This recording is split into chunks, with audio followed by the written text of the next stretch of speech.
السلام علیکم dear listeners, آداب عرض ہیں جی جناب، کہیے کیا حال احوال ہیں، کیسے ہیں آپ سب؟ دعا ہے، امید ہے آپ سب خیریت سے ہوں گے۔ الحمدللہ میں بھی بالکل خیریت سے ہوں۔ معذرت خواہ ہوں کہ اس ناول کی ایپیسوڈ جو ہے وہ میں اپلوڈ نہیں کر سکی، ریکارڈ ہی نہیں ہوئی تھی تو اپلوڈ کیسے کرتی۔ تو میرا جناب گلا کافی ڈسٹرب ہے، تو میں نے سوچا کہ تھوڑی سی بریک لے لینی چاہیے۔ دوسرا ناول مکمل ہو گیا ہے، وہ شارٹ ناول تھا، یہ تھوڑا سا طویل ہے ابھی، تو یہ ابھی جاری رہے گا۔ اس کی جو ہے وہ 10 سے زیادہ ایپیسوڈ ہوں گی، تو میں نے سوچا تھوڑی بریک لے لوں۔ خواہش میری یہی تھی کہ میں اس کی بھی 2 ایپیسوڈ اپلوڈ کر دوں اب، یعنی ایک مارننگ میں اور ایک جو ہے ایوننگ میں، لیکن ابھی جو ہے وہ میں تھوڑا سا اپنے گلے کو ریسٹ دینا چاہتی ہوں۔ آپ سب کو معلوم ہے کہ دوسرا چینل جو ہے وہ بھی، اس پر بھی ریگولر اپلوڈ کر رہی ہوں، تھوڑی کر رہی ہوں، یعنی کم ڈوریشن کی ایپیسوڈ اپلوڈ کرتی ہوں لیکن ریگولرلی کر رہی ہوں، تو اس وجہ سے بھی جو ہے وہ گلے پر تھوڑا سا زیادہ پریشر پڑ رہا ہے، تو میں نے سوچا کہ تھوڑا سا بریک لے لوں، اس پر بھی اپلوڈ جاری رکھوں اور ادھر بھی رکھوں، لیکن ایک ایپیسوڈ اپلوڈ کروں میں۔ 2 ایپیسوڈ اپلوڈ کرنے کی وجہ سے جو گلا کافی خراب ہو گیا ہے، آپ سب کو ریکارڈنگ سننے کے دوران بھی جو ہے وہ محسوس ہوتا ہوگا۔ خیر، باتیں زیادہ نہیں کرتی، کہانی شروع کرتے ہیں۔ کہانی کا نام ہے اے عشق تیرے ہیں کھیل عجب، مصنفہ ہیں در سمن بلال، قسط نمبر 5۔ اشال اس دن تو کیا، اس سے اگلے دن بھی ہسپتال نہیں گئی تھی۔ اسے ڈاکٹر عمر پہ شدید غصہ تھا۔ گھر میں اس نے اپنی طبیعت خرابی کا بہانہ بناتے ہوئے اسپتال سے چھٹی کرنے کا ڈرامہ رچایا تھا۔ دوسری طرف ڈاکٹر عمر نے بھی اس سے رابطہ کر کے ہسپتال آنے کو نہیں کہا۔ اشال کا ذہن ان سوچوں میں بری طرح سے الجھا ہوا تھا، شاید وہ لاشعوری طور پر ڈاکٹر عمر کی فون کال کی منتظر تھی۔ اس وقت بھی وہ بیڈ پر لیٹی ہاتھ میں موبائل پکڑے واٹس ایپ پر مناب سے چیٹنگ کرتے ہوئے اس سے ڈاکٹر عمر کی شکایتیں لگا رہی تھی کہ اچانک اس کے کمرے کا دروازہ کھلا اور علینا اس کے کمرے میں داخل ہوئی۔ ہائے ایشو، کیسی ہو؟ علینا خوشگوار موڈ میں آگے بڑھی۔ ٹھیک ہوں، تمہاری شکل سے تو نہیں لگ رہا۔ علینا اس کے گلے لگنے کے بعد اس کے پاس ہی بیٹھ گئی۔ مجھے NCA سے فائن آرٹس میں ماسٹرز کرنے کا کریز تھا، مگر مجھے زبردستی میڈیکل کی فیلڈ میں دھکیل کر گھر والوں نے مجھ پر بڑا ظلم کیا ہے، اشال روحانسے انداز میں بولی۔ یار ایشو، یہ تو مرحوم انکل آنٹی کی خواہش تھی کہ وہ تمہیں ڈاکٹر بنانا چاہتے تھے۔ داؤد انکل نے تو ان کی خواہش پوری کی ہے، اس میں بھلا ان کا کیا قصور؟ علینا نے پیار سے اس کی بات کا جواب دیا۔ مما اور بابا کی اس عجیب و غریب خواہش کو میں اپنے اوپر ہونے والا ظلم سمجھ کر اسے صبر سے پورا کر چکی تھی، تو کم از کم مجھ پر عمر بھائی جیسے اکھڑ بد مزاج شخص کے ساتھ ایز اے جونیئر پریکٹس کرنے کا عذاب تو نازل نہ کرتے بڑے پاپا۔ اشال روحانسے انداز میں علینا سے شکوہ کرنے لگی۔ ایشو، کیا ہوا ہے؟ آج تم کچھ زیادہ ہی ایموشنل ہو رہی ہو۔ جواباً اشال نے سارا قصہ علینا کے گوش گزار کر دیا۔ یار دفع کرو، تم بس کچھ عرصہ ڈاکٹر عمر کے ساتھ رہ کر پریکٹس کر لو اور پھر کسی اور ہسپتال کو جوائن کر لینا۔ تمہیں تو اب عمر بھائی کے ایٹیٹیوڈ کا عادی ہو جانا چاہیے، علینا نے اسے سمجھایا۔ میں نہیں ہو سکتی ایسے رویے کی عادی، بچپن سے لے کر آج تک اس گھر میں میرے صرف ناز نخرے ہی اٹھائے گئے ہیں۔ عمر بھائی کون ہوتے ہیں مجھ پر روب ڈالنے والے؟ اشال کا غصہ کسی صورت کم نہیں ہو رہا تھا۔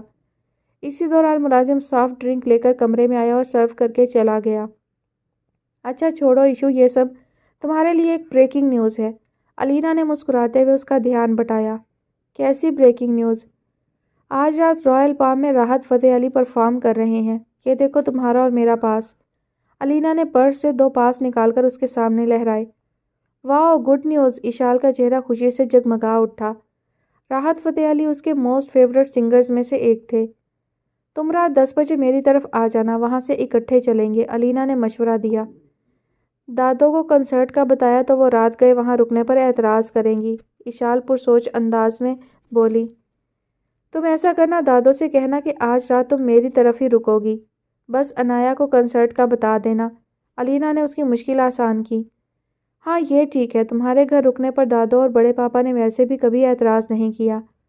اعتراض کیسے کریں گے، بچپن سے ہم ایک ساتھ ہیں، ایک دوسرے کے ساتھ فیملی ٹرمز ہیں ہمارے۔ ہاں یہ تو ہے، اشال نے اس بات میں سر ہلایا۔ اچھا اب میں چلتی ہوں، وہ دراصل میں ٹیلر سے اپنے کپڑے لینے آئی تھی تو میں نے سوچا خود جا کر تمہیں یہ گڈ نیوز سناتی ہوں۔ سافٹ ڈرنک پینے کے بعد علینا اٹھ کھڑی ہوئی۔ اوکے سی یو، اشال کا موڈ یکدم خوشگوار ہو گیا تھا۔ سارا کالج سے واپسی پر اسی طرح مایوسی کے عالم میں چل رہی تھی کہ اسے اپنے پیچھے بائک کی آواز سنائی دی۔ سارا نے پلٹ کر نہیں دیکھا تھا کیونکہ وہ پچھلے 10 دن سے بائک کی ہر آواز پر گردن موڑ کر دیکھتی تھی اور اسے مایوسی کا سامنا کرنا پڑتا تھا۔ بائک کا مخصوص ہارن اب اس کے اور قریب سنائی دیا۔ وہ ایک سائیڈ پر یوں ہی چلتی رہی۔ سارا کیسی ہو میری جان؟ اسجد کی محبت میں ڈوبی ہوئی آواز اسے اپنے قریب سنائی دی۔ اسے لگا جیسے کسی نے اس کے بے جان وجود میں پھر سے جان ڈال دی ہو۔ اس کا چپ سادے خاموش سا دل ایک دم سے دھڑکنے لگا ہو۔ اس کی آنکھوں میں بجھتے انتظار کے دیے پھر سے روشن ہو گئے ہوں۔ اس نے فوراً پلٹ کر دیکھا۔ اسجد بائک ہلکی کر کے اس کے قریب آ گیا۔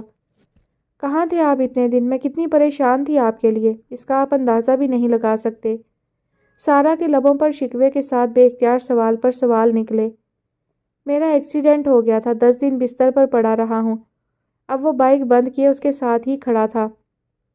اسجد کے انکشاف نے جیسے اس کی جان نکال لی تھی۔ اب آپ ٹھیک تو ہیں نا؟ زیادہ چوٹیں تو نہیں آئیں؟ میں آپ کے لیے بہت پریشان ہو گئی تھی، وہ بے اختیار کہتی گئی۔ سارا کے منہ سے یہ الفاظ اور اس کی بے چینی، اس کی پریشانی دیکھ کر اسجد کی خوشی کی کوئی انتہا نہ رہی تھی۔ آپ میرے لیے پریشان تھیں؟ وہ خوشی اور بے یقینی سے سارا کے اور بھی قریب آ گیا۔ سارا دھیرے سے سر ہلا کر رہ گئی۔ آپ نے میرا انتظار کیا تھا؟ ہنوز اسی خوشی سے اسجد نے سوال کیا اور وہ اسی طرح شرم سے بلش ہوتی اس بات میں سر ہلا گئی۔ سارا مجھے یقین نہیں آ رہا، اگر یہ معجزہ میرے ایکسیڈنٹ کے بعد ہونا تھا تو میں بہت پہلے خود اپنا ایکسیڈنٹ کروا لیتا۔ پلیز ایسی باتیں منہ سے مت نکالیں، اللہ آپ کو ہمیشہ اپنی امان میں رکھے۔ اب تو آپ ٹھیک ہیں نا؟ سارا نے ایک لمحے کے لیے اسے دیکھا مگر اگلے لمحے نظریں جھکا گئی۔ وہ اتنی محبت اور وارفتگی سے اسے دیکھ رہا تھا کہ اسے نظریں ملانا مشکل ہو گیا۔ پہلے ٹھیک نہیں تھا مگر اب آپ کو دیکھ کر ٹھیک ہو گیا ہوں۔ وہ شریر انداز میں اسے اپنی بصارتوں میں مکید کرتا ہوا بولا۔ اب آپ جائیں یہاں سے، کہیں کوئی دیکھ نہ لے۔ سارا نے ادھر ادھر دیکھا۔ سارا دل تو نہیں چاہ رہا کہ تم میرے سامنے سے ہٹو، ابھی تو تمہیں دیکھ کر میرا دل بھی نہیں بھرا۔ سارا میرا دل چاہتا ہے تمہیں اپنے سامنے بٹھا کر جی بھر کے دیکھوں۔ اتنی سی ملاقات میں اس دل کی بے قراری کم نہیں ہوتی۔ تم کل میرے ساتھ کہیں چلو نا، پلیز انکار مت کرنا۔ یہ مریض دل اپنے طبیب سے گزارش کر رہا ہے۔ اسجد اپنے دل پر ہاتھ رکھے اس سے التجا کر رہا تھا۔ سارا کے دل کی حالت بھی اب اسجد سے کم نہ تھی، لہٰذا وہ بھی اسجد کے ساتھ باہر کہیں جانے کے لیے آسانی سے آمادہ ہو گئی تھی۔ تھینک یو سارا، آج کا دن میرے لیے بہت خوشی کا دن ہے۔ وہ بے حد خوش نظر آ رہا تھا۔ اور کل کا دن، وہ کیسا ہوگا آپ کے لیے؟ سارا نے مسکراتے ہوئے پوچھا۔ کل کا دن میری زندگی کا یادگار ترین دن ہوگا، جب تم میرے روبرو ہوگی اور میں تمہیں اپنے سامنے بٹھا کر فرصت سے دیکھوں گا۔ وہ بہت پرجوش انداز میں روانی سے بولا۔ اچھا، اب تھوڑی سی خوشی کل کے لیے بھی سنبھال کر رکھے، میں اب چلتی ہوں، مجھے دیر ہو رہی ہے۔ سارا نے اس کے مسکراتے چہرے کو دیکھ کر دھیرے سے کہا۔ ٹھیک ہے سارا، کل صبح 11 بجے میں کالج کے گیٹ پر آ جاؤں گا اور تم پلیز دیر مت لگانا۔ اسجد نے سارا کو تنبیہ کی اور بائک سٹارٹ کر دی۔ سارا بھی اس بات میں سر ہلا کر آگے بڑھ گئی تھی۔ اس کا دل اب تیزی سے دھڑک رہا تھا اور اسے یقین نہیں آ رہا تھا کہ اسجد اس کے سامنے تھا۔ اسے بھی اسجد کی طرح اب کل کے دن کا شدت سے انتظار تھا۔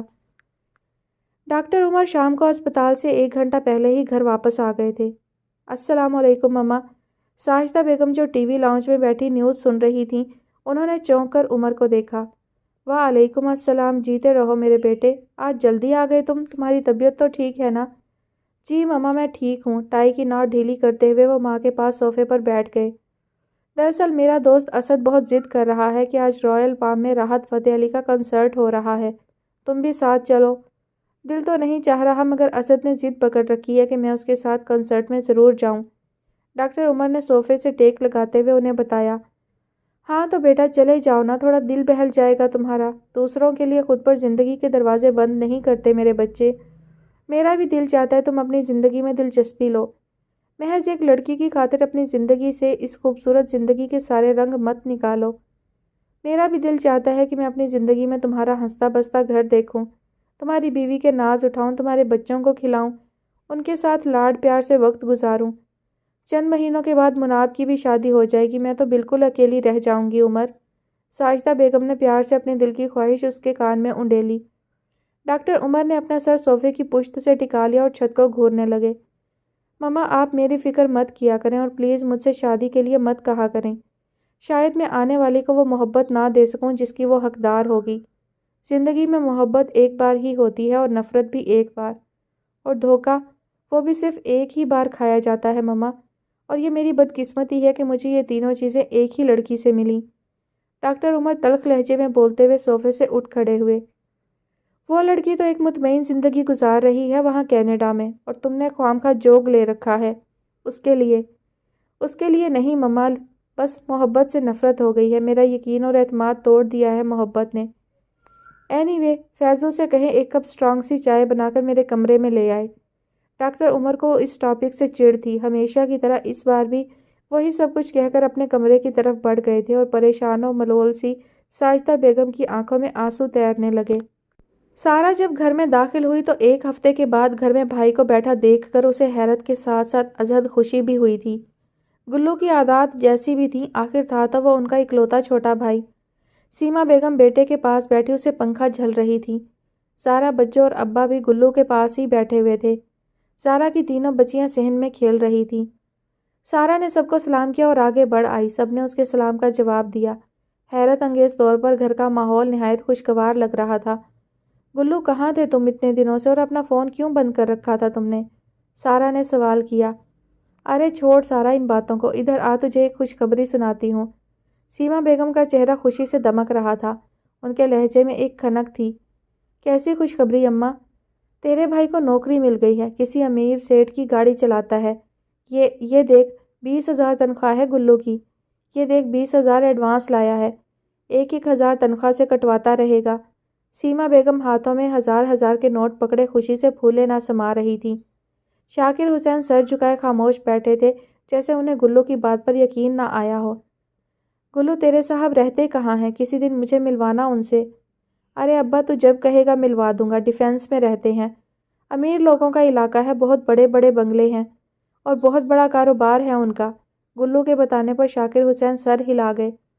گلو، جانے سے پہلے مجھے اس بنگلے کا ایڈریس دے کر جانا۔ شاکر حسین موڑے سے اٹھ کھڑے ہوئے۔ دے دوں گا ابا، کیوں فکر کرتا ہے تو؟ گلو نے اپنی جیب سے موبائل نکالا۔ ہائے سارا، دیکھ تو کتنا خوبصورت فون ہے، یقیناً بڑا مہنگا ہوگا۔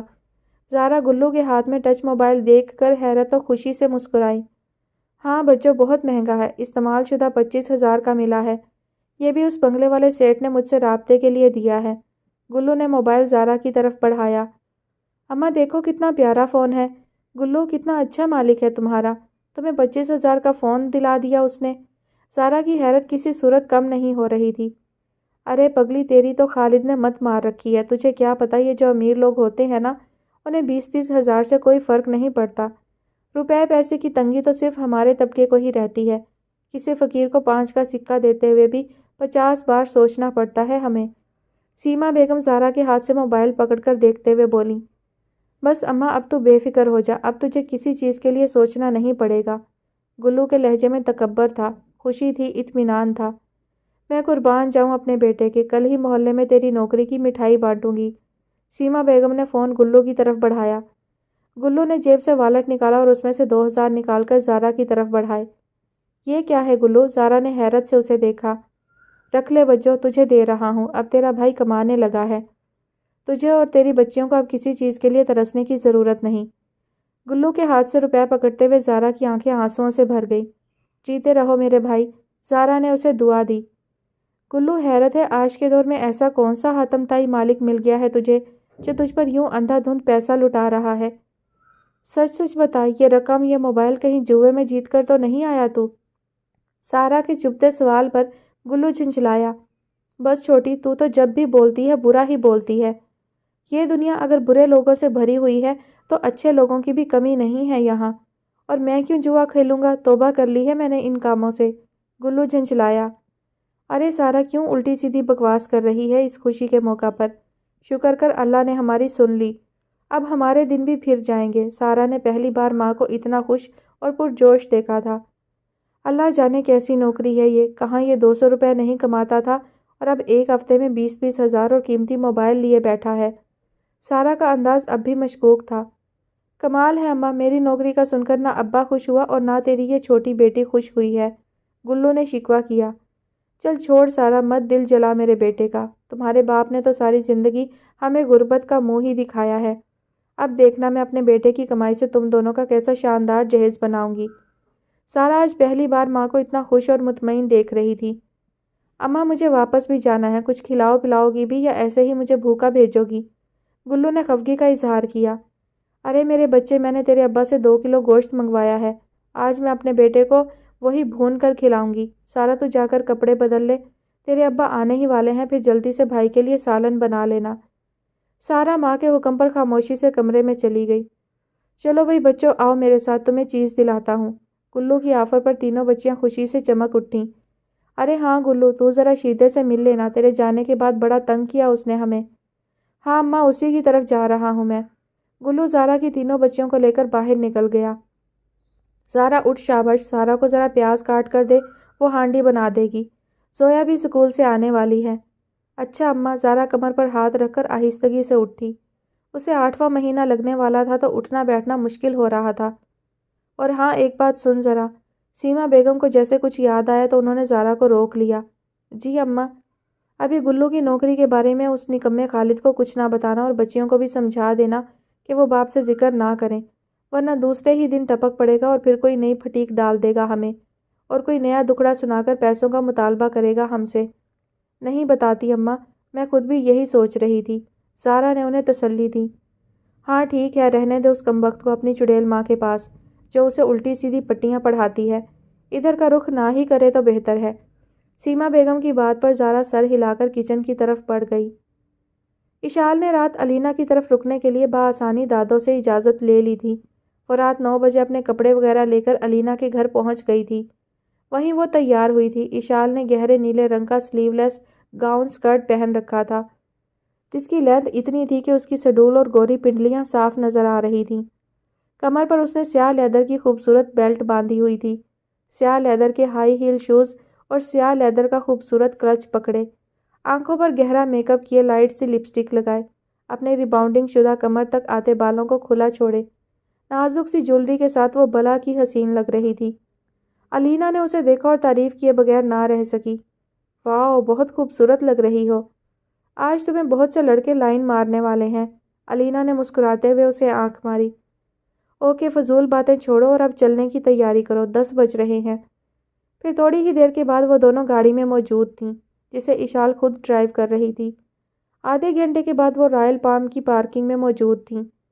کنسرٹ کا اہتمام رائل پام کلب کی انتظامیہ نے کلب کے وسیع و عریض لان میں کر رکھا تھا۔ پورے شہر کی کریم آج یہاں موجود تھی۔ جب وہ دونوں لان میں داخل ہوئیں تو بہت سے شناسا چہرے، جن میں لڑکیوں کے ساتھ لڑکے بھی موجود تھے، دونوں کی جانب بڑھے تھے۔ پورے لان میں پھولوں سے سجی گول ٹیبلز اور ان کے گرد چیئرز رکھی گئی تھیں۔ کئی شناسا چہروں اور دوست احباب سے ملنے کے بعد علینا اور اشال دونوں سٹیج کے قریب ہی ایک ٹیبل پر آ گئی تھیں۔ اچانک ڈاکٹر عمر کی نظر اشال پر پڑی تو چند لمحے وہ حیرت سے اسے دیکھتے رہ گئے۔ انہیں اپنی آنکھوں پر یقین نہیں آ رہا تھا۔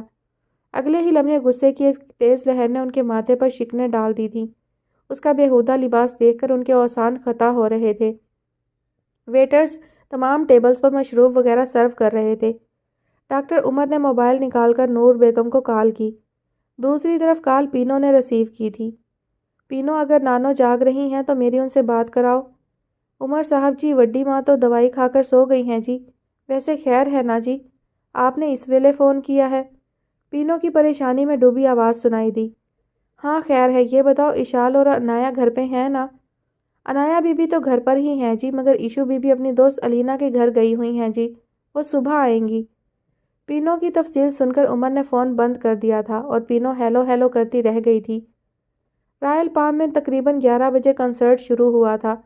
جب راحت فتح علی خان سٹیج پر آئے تو نوجوان لڑکے لڑکیوں نے خوب شور مچا کر ان کا استقبال کیا تھا، جن میں اشال چودھری سرِ فہرست تھی۔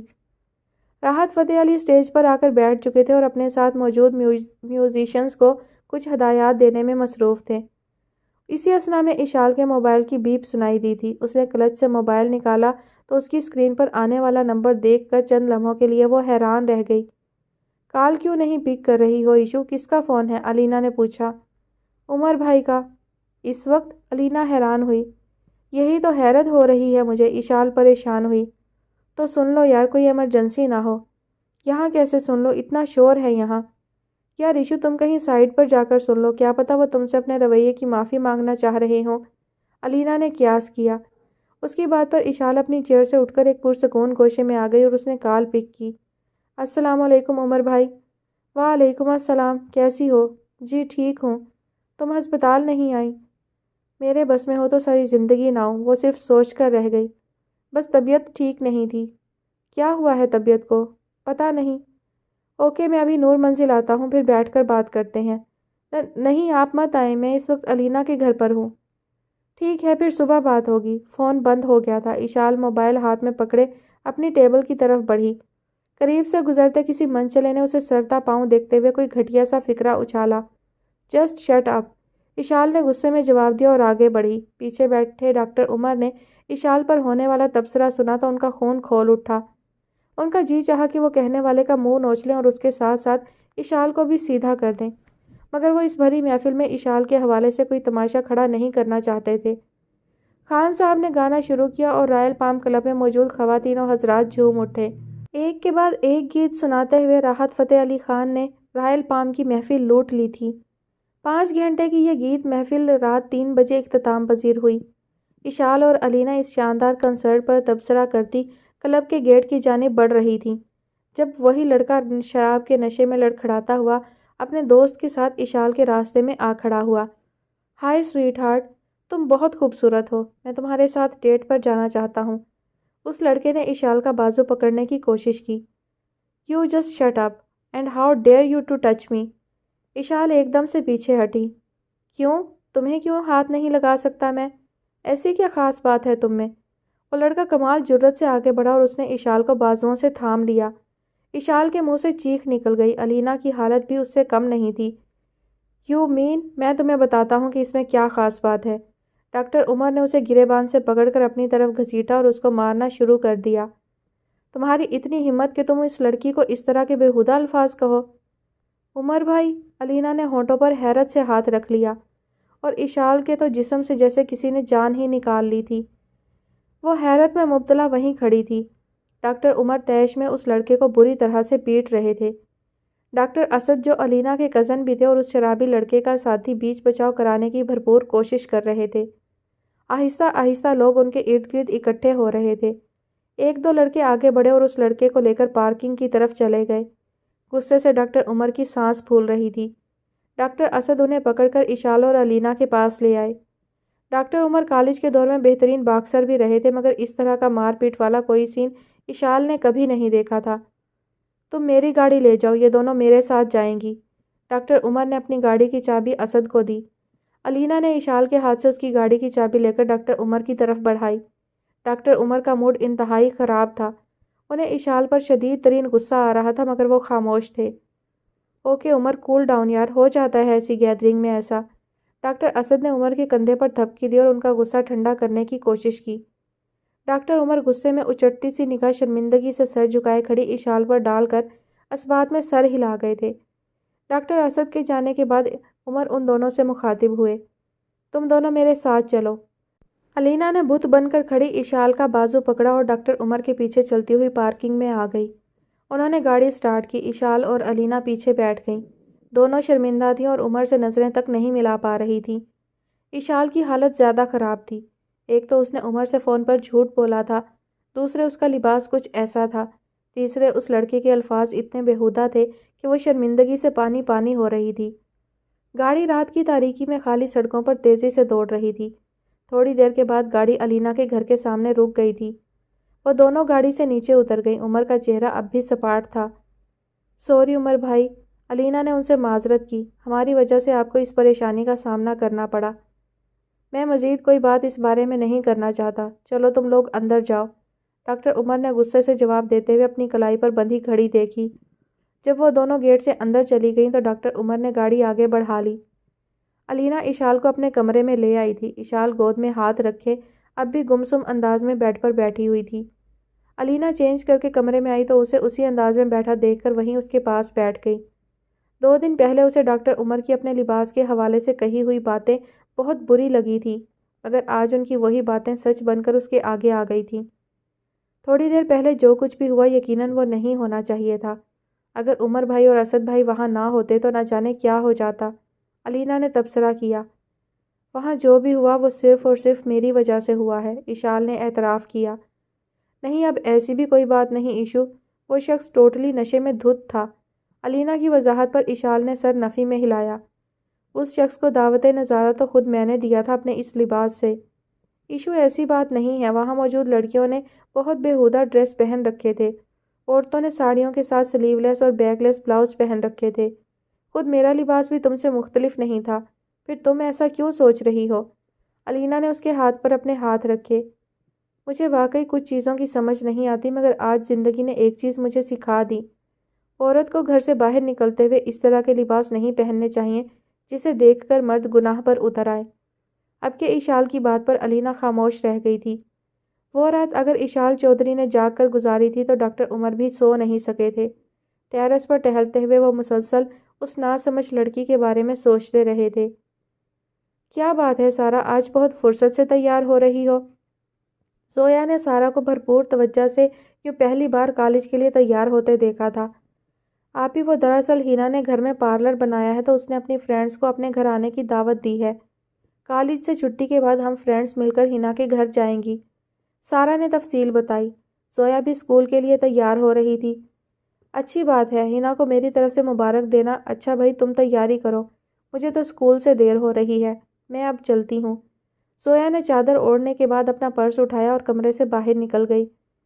اس نے آنکھوں میں کاجل، لائنر اور مسکارا لگانے کے بعد چادر لی اور سیما بیگم کو گھر دیر سے آنے کا کہہ کر وہ بھی کالج کے لیے نکل گئی۔ آج وہ بہت خوش تھی۔ کالج پہنچ کر آج اس نے صرف ایک پیریڈ ہی لیا تھا اور وہ بھی غائب دماغی سے۔ وہ 11 بجنے کا شدت سے انتظار کر رہی تھی۔ ہینا کو اعتماد میں لے کر سارا نے اسے اسجد کے حوالے سے ساری بات بتا دی تھی۔ ان چند دنوں میں سارا کو شدت سے احساس ہو چکا تھا کہ انتظار کرنا یا کروانا کتنا تکلیف دہ ہوتا ہے۔ سارا کو آج کل تو اس بات پہ بھی افسوس ہوتا تھا کہ ناحق اس نے بیچارے اسجد کو اتنا انتظار کروایا تھا۔ 11 بج گئے تھے۔ 5 منٹ کے بعد گیٹ پہ اسے اسجد کی بائک کا مخصوص ہارن سنائی دیا۔ وہ عجلت میں گیٹ سے باہر نکلی اور جلدی سے بائک کے پیچھے بیٹھ گئی۔ اسجد تو جیسے ہواؤں میں اڑ رہا تھا۔ سارا مجھے یقین نہیں آ رہا تم میرے ساتھ بیٹھی ہو، وہ خوشی سے کہہ رہا تھا۔ تو پھر آپ کو کیسے یقین دلانا پڑے گا مجھے؟ سارا نے اس کے کندھے پر ہاتھ رکھا ہوا تھا۔ سچ میں سارا مجھے ایسے لگ رہا ہے جیسے میں کوئی خواب دیکھ رہا ہوں۔ اسجد کی بے یقینی نے سارا کو مسکرانے پر مجبور کر دیا۔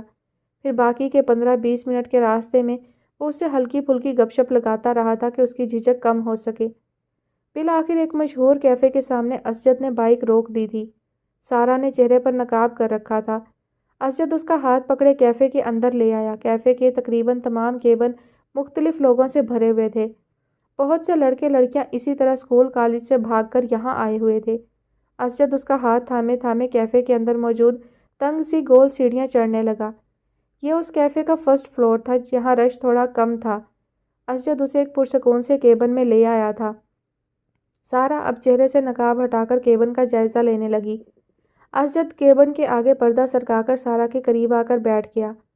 سارا بولو کیا کھاؤ گی؟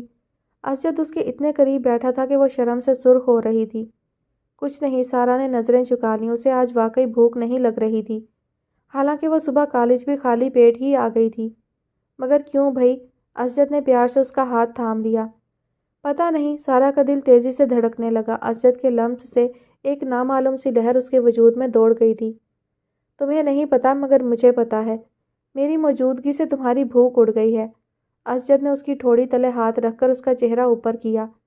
چند لمحوں کے لیے سارا کی نظریں اسجد کے چہرے پر اٹھی تھی اور اس کے چہرے پر اپنے لیے دنیا جہان کا پیارا محبت دیکھ کر وہ بے خیالی سے اسے دیکھنے لگی۔ میں بہت خوبصورت نہ صحیح مگر گزارے لائق تو ہوں نا؟ اسجد نے شرارت سے اس کی بڑی بڑی خوبصورت آنکھوں میں جھانکا۔ نہیں، اب ایسی بھی بات نہیں ہے۔ سارا کے مسکراتے ہوئے لب اور جھکی ہوئی نظریں اسجد کا دل بے ایمان کرنے لگی۔ تو پھر کیسی بات ہے؟ تم میری طرف دیکھ کیوں نہیں رہی ہو میری جان؟ اسجد نے محبت بھرے انداز میں سرگوشی کرتے ہوئے اس کا جھکا ہوا چہرہ اوپر کیا، اس کے ماتھے پر آئی لٹ کو پیچھے کیا اور پھر اس کے چہرے کو اپنے دونوں ہاتھوں میں تھام لیا۔ تم بہت خوبصورت اور معصوم ہو سارا۔ پتہ ہے اس دن کے لیے میں نے کتنی شدت سے انتظار کیا ہے۔ آج تم میرے ساتھ ہو، میرے روبرو ہو اور مجھے ایسا لگ رہا ہے جیسے میں ایک خوبصورت خواب دیکھ رہا ہوں۔ آنکھیں کھولوں گا تو یہ خواب ٹوٹ جائے گا۔ اسجد کی باتیں سن کر سارا کو ایسے لگ رہا تھا جیسے وہ دنیا کی سب سے خوش نصیب لڑکی ہو۔